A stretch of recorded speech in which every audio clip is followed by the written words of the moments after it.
Donner votre point de vue, c'est ce qui compte. Donner un point de vue, c'est ce qui est important.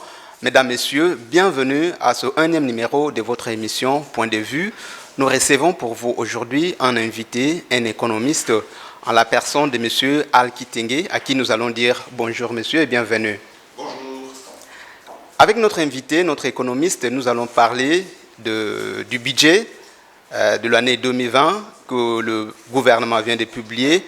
Nous allons également parler des voyages récents du président de la République, notamment en Belgique et aux États-Unis. Première question, M. Alki Tengue, vous êtes économiste. Vous savez déjà que le gouvernement vient de publier ou vient de mettre à jour le projet des finances 2020 à hauteur de 7 milliards de dollars américains.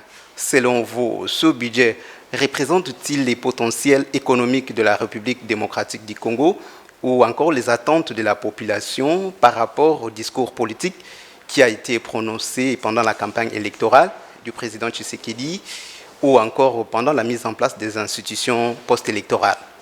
La réponse est catégoriquement non, pour une très bonne raison. Dans une enveloppe de 4 milliards et demi, ou de 6 milliards, ou de 7 milliards, il n'y a pas d'action publique possible avec efficacité. Juste pour vous donner une illustration, le Congo-Brazzaville, c'est 4,5 milliards de dollars de budget pour 4 millions de personnes. Si vous multipliez simplement par 20 pour dire on voudrait avoir la puissance financière du président congolais Denis Sassou Nguesso dans les mains de Félix Antoine Tshisekedi, il nous faut 20 fois plus de moyens, ça veut dire 90 milliards de dollars.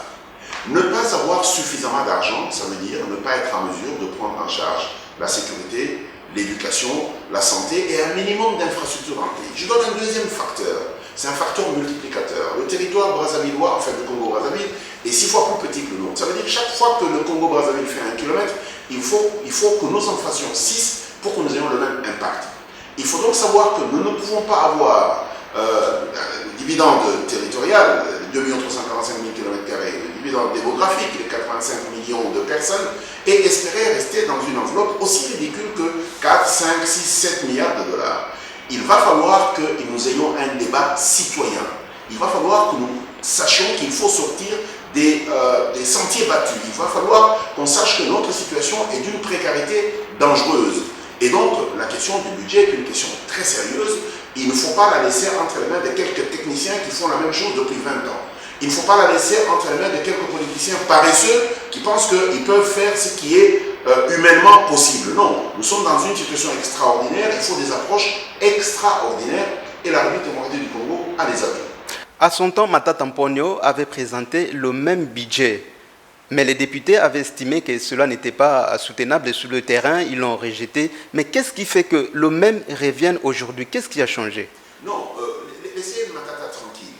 Vous savez, nous avons un problème avec la classe politique congolaise dans leur approche budgétaire. On a deux approches budgétaires. La première approche, c'est celle des paresseux politiques.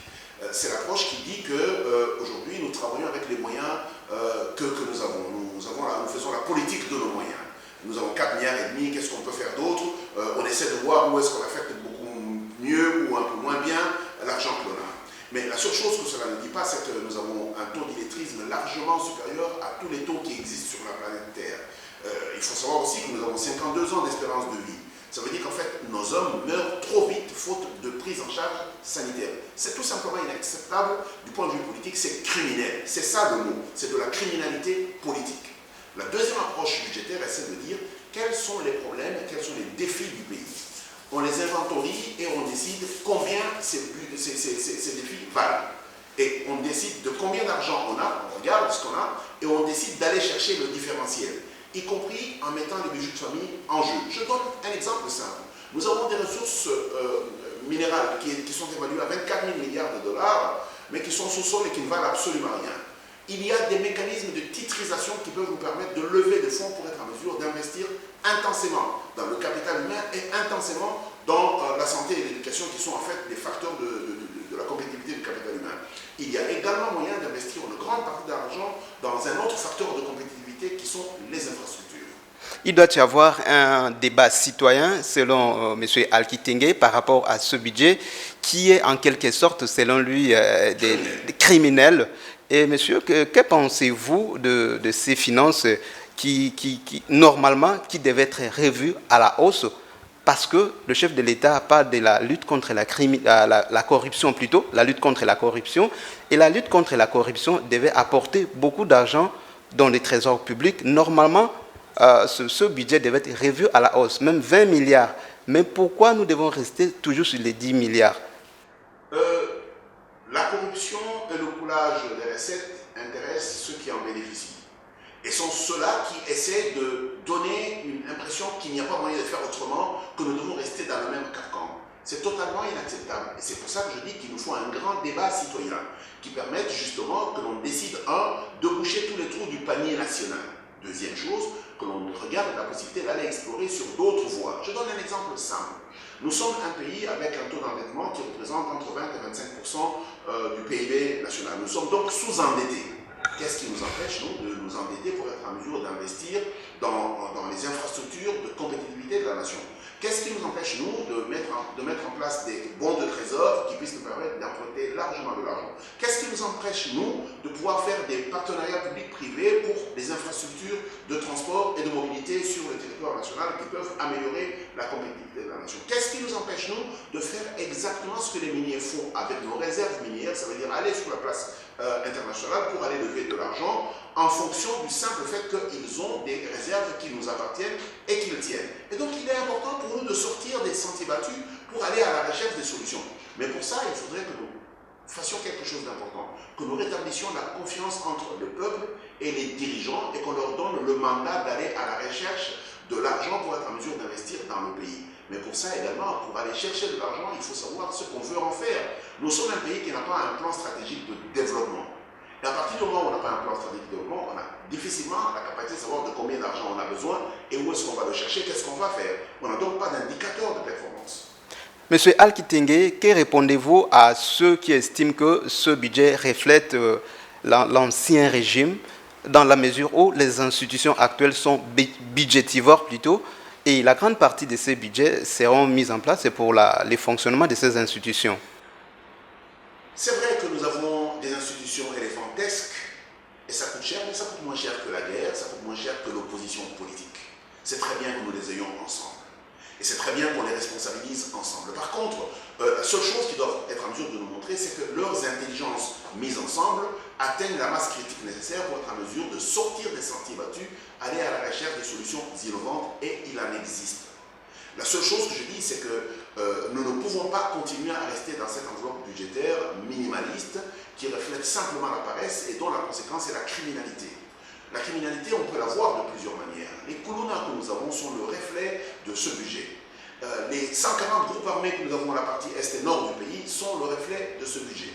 Les 2 millions d'exploitants miniers qui sont en fait des esclaves sauvages de l'exploitation minière artisanale sont l'expression de ce budget. Nous devons donc être en mesure de donner des vraies réponses à la question sociétale congolaise, et ça, c'est une question politique, mais elle dépasse les limites politiques. C'est une question scientifique, mais c'est une question citoyenne. Et j'en appelle très sincèrement à un débat citoyen sur l'avenir du pays. Un vrai forum sur le développement du pays. Un vrai forum sur, au-delà des chiffres et des statistiques, qu'est-ce que nous faisons? Un vrai débat sur l'équité nationale. Un vrai débat sur les services publics universels qui doivent être amenés auprès de chaque citoyen, où qu'il soit. Et là-dessus, la question budgétaire et la transition politique dans laquelle nous sommes sont une période extrêmement importante pour être en mesure de mettre tout sur la table.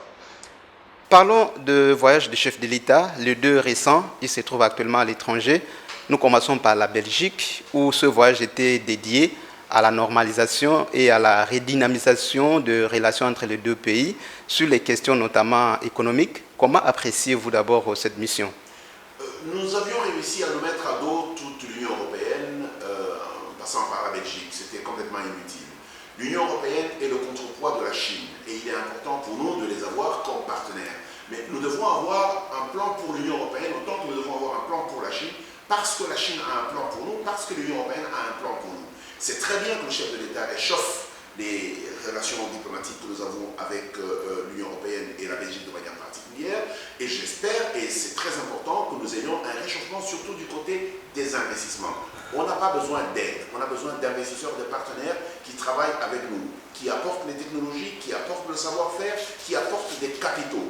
Et je pense qu'au-delà des voyages, au-delà de la visite et de toutes les formes protocolaires de la visite du chef de l'État, il va falloir que l'Agence nationale de promotion des investissements fasse le suivi pour être en mesure d'assurer que les différents contacts qui ont été pris redeviennent ici chez nous des véritables opportunités d'investissement et que ces investisseurs qui viennent ici trouvent des contreparties locales, des partenaires locaux avec lesquels ils peuvent être en mesure de travailler afin de domestiquer l'économie congolaise. Justement, par rapport à ce voyage, deux protocoles ont été signés, notamment sur l'industrie diamantaire et sur la création de l'autorité portuaire en République démocratique du Congo. Comment les Congolais peuvent bénéficier de ces deux protocoles? Le premier protocole concerne le diamant. Vous savez, en Anvers comme en Israël, l'industrie diamantifère plutôt, est alimentée en partie par des produits qui viennent de chez nous. Quoi de plus normal que de mettre ici les produits à la production à valeur ajoutée, ici à la République démocratique du Congo, et j'espère en passant que ce protocole d'accord sera rapidement mis en application et que lorsqu'ils décideront de venir ici, je parle des Belges de Anvers, ils décideront d'aller s'installer en Bujima et pas à Kinshasa, parce que c'est là-bas qu'on a le diamant, ou à Tchikapa. Je mets ça de côté, je prends les questions portuaires. Anvers a un très joli port, comme plusieurs ports dans le monde entier, c'est des ports que l'on appelle des ports privés qui sont en fait des ports autonomes. Et il est important qu'ils apportent cette gestion ici chez nous.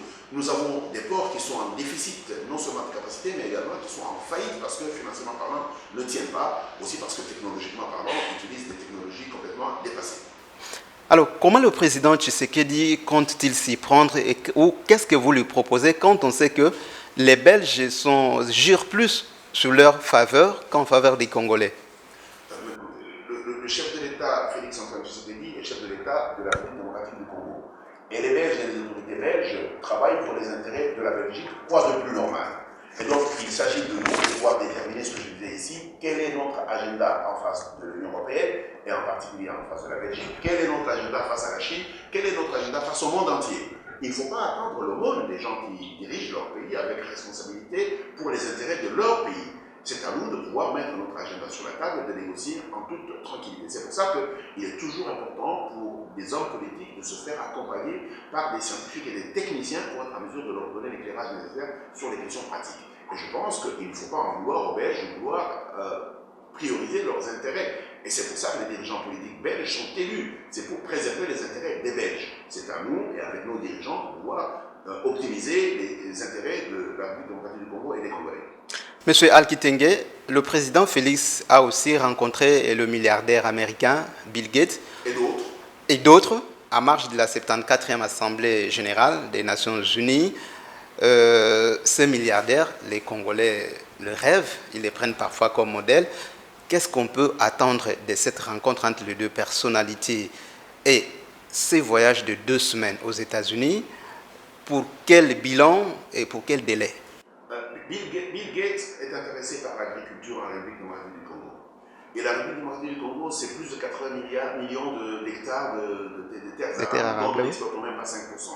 Et donc, moi, je pense que son intérêt pour l'agriculture en République démocratique du Congo, à partir du moment où nous avons une réglementation agricole, où nous la mettons en place, qui fait respecter les règles de notre agriculture, que nous voulons être respectables des questions climatiques et de l'environnement, je pense que c'est un mariage de sens. Et maintenant, toute la question est de regarder quel est le détail dans le contrat qui sera signé entre éventuellement les envoyés de Bill Gates et la République du Congo. Encore une fois, je rentre dans ce que je disais tout à l'heure, nous devons avoir un plan. Bill Gates a exprimé son intérêt pour la République du Congo. Qu'est-ce que nous voulons de la fondation de Bill Gates en République du Congo? Et ça, c'est une question technique que le ministère de l'Agriculture et d'autres ministères en rapport avec la protection environnementale pour être en mesure de regarder, pour être en mesure d'avancer. Après, la durée du voyage du chef de l'État, ses agendas et le reste des choses qu'il a à faire, je ne peux pas lui donner un quelconque jugement. Il est le seul à qui vous pouvez poser cette question et il peut vous répondre. Je considère simplement que le chef de l'État, dans tout ce qu'il fait, la composante économique et la composante secteur privé est mise au devant. Et ça, c'est quelque chose de positif. Et aussi, il faut dire que pendant très longtemps, nous avons été considérés comme une nation un peu délinquante sur le bord parce que nous étions en conflit avec tout le monde, et je pense qu'il n'en fait pas trop en essayant de pouvoir ralentir cette perception et faire émerger une image plutôt humaine, souriante et éventuellement sympathique de la République démocratique du Congo. Et ça, éventuellement, ce que ça pourrait apporter aussi, c'est de l'intérêt touristique de la part des opérateurs économiques du monde qui vont finalement vouloir venir découvrir ce pays et cet homme que les Camerounais appellent de tous les vœux à devenir le président du Cameroun ou de l'Afrique centrale, selon les images qui circulent dans les médias sociaux. Grand économiste de ce pays, vous l'êtes. D'après vous, quels sont les fondamentaux pour la rentabilisation ou les renforcements de l'économie actuelle de la RDC qui doit refléter, qui doit être à la valeur ou bien dont les budgets doivent refléter? J'ai entendu des économistes moyens dire qu'il nous faut une croissance économique à 2 chiffres dans ce pays pour avancer. J'ai envie de leur dire que ça ne marchera jamais. Et ça ne marchera pas du tout. Même à 10% de croissance économique, l'économie de la République du Congo restera une économie pauvre, pour de bonnes raisons. La première, c'est que nous avons une croissance économique, une croissance démographique de 3,5%. Ça veut dire qu'en fait, la croissance nette en ce moment-là est de 6,5%. Mais nous avons une perte de valeur du dollar de 3% également. Si on regarde dans le dollar constant, il y a encore 3% de moins qu'il faut. Ça veut dire qu'en fait, lorsqu'on fait une croissance de 10%, ce qui est déjà spectaculaire, nous sommes en réalité qu'aux alentours de 3,5% de croissance nette. Avec 3,5% de croissance nette, nous sommes toujours un pays très pauvre. Moi, je dis une chose, il faut faire ce qu'on appelle en anglais un quantum leap. Il faut faire un saut de qualité. Un saut qui peut permettre d'aller à un niveau où, après, on peut faire une croissance. Et nous avons un ressort pour faire ce saut. Ça s'appelle le potentiel hydroélectrique. Nous sommes détenteurs de près de 110 gigawatts de potentiel hydroélectrique. Nous sommes détenteurs de près de 70 gigawatts de potentiel solaire. Et ces 2 leviers de potentiel énergétique propre sont pour nous le secteur par lequel nous pouvons devenir un pays absorbant énormément des centaines de milliards de dollars dans les 10-15 prochaines années. Et en parallèle, nous devrons être en mesure d'avoir une deuxième composante, et elle est très importante, c'est le capital humain. On ne peut pas faire avancer un pays avec des illettrés. Et le taux d'illettrisme dans ce pays est très élevé. Nous devons investir beaucoup d'argent sur le capital humain dans sa formation pour sa compétitivité. Deuxième chose, on doit investir beaucoup d'argent dans le système sanitaire. On ne peut pas avoir un développement soutenu avec des gens dont la moyenne d'âge est à 52 ans. L'espérance de vie de 52 ans de ce pays est parmi les plus faibles du monde. Et donc, on ne peut pas avoir, sans ces 2 facteurs, la capacité de produire et de soutenir une croissance réelle du développement de la République démocratique du Congo. Et donc, j'ai envie d'appeler les économistes congolais à une révolution de réflexion, à une proposition différente, à ne pas lire les livres qui ont été écrits dans les années 40 et qui parlent de l'économie de l'après-guerre en Occident. Nous n'en sommes plus là, nous sommes dans un siècle différent, nous sommes dans des réalités différentes et la compétitivité du monde montre clairement que nous ne pouvons pas acheminer le développement de ce pays dans le secteur classique de l'économie de base. Il faut réinventer des théories qui nous permettent, avec ce que nous avons, de faire des choses différemment. Et donc, je pense, encore une fois, que la réflexion, dans le cadre de ce débat citoyen que j'invite, devrait être, à mon avis, la source d'un développement réel de ce pays. Nous tendons vers la fin de notre mission. Une dernière question, une question de curiosité. Mais pourquoi ne verra-t-on pas Al-Kitenge dans les gouvernements ou encore au sein des nouvelles institutions, par exemple la cellule, la lutte contre la corruption? Je suis un citoyen congolais, je ne suis pas dans un parti politique. C'est ce qui fait que justement, lorsque les politiciens se répartissent les responsabilités, je ne fais pas partie de leur casting. Mais je suis un citoyen congolais, je suis disponible à servir là où les représentants du leadership politique décideront de pouvoir m'appeler si jamais ils m'appellent. Mais encore une fois, en tant que citoyen, nous avons des droits, mais nous avons également des devoirs. Servir notre pays est un devoir. Et aujourd'hui, je suis en train de servir mon pays en donnant à mes risques et périls intellectuels mon argumentaire sur l'approche budgétaire et sur l'approche du développement de la République démocratique du Congo. Rassurez-vous, c'est un risque permanent et individuel que de prendre la parole sur la place publique et répondre à une télévision sur des questions aussi pointues, sur lesquelles les gens ont fait la même chose pendant plusieurs années, et leur dire, en les regardant droit dans les yeux, vous vous êtes trompés, nous nous sommes trompés. Et donc aujourd'hui, j'ai envie de dire, si jamais vous proposez de servir dans une institution comme l'autorité de régulation de l'électricité, j'ai des idées extrêmement claires sur ce qu'il faut faire pour faire les choses différemment et accélérer la question énergétique qui en fait est le soubassement de base du développement humain, du développement de l'économie congolaise. On me donnerait une entité comme celle de lutte contre la corruption. J'ai une idée assez claire, et c'est vous qui le proposez, sur comment on peut faire en sorte que, non pas la lutte contre la pauvreté ou la lutte contre la corruption, mais l'émergence de l'intégrité publique peut devenir un véritable pilier de la bonne gouvernance, de la gouvernance exemplaire et performante. Merci beaucoup, M. Alkitingue, d'avoir d'abord accepté notre invitation et de nous avoir permis de tourner cette émission chez vous, dans votre bureau. Merci beaucoup. Merci à vous, chers téléspectateurs, pour nous avoir suivis. Merci à toute l'équipe technique et à la prochaine.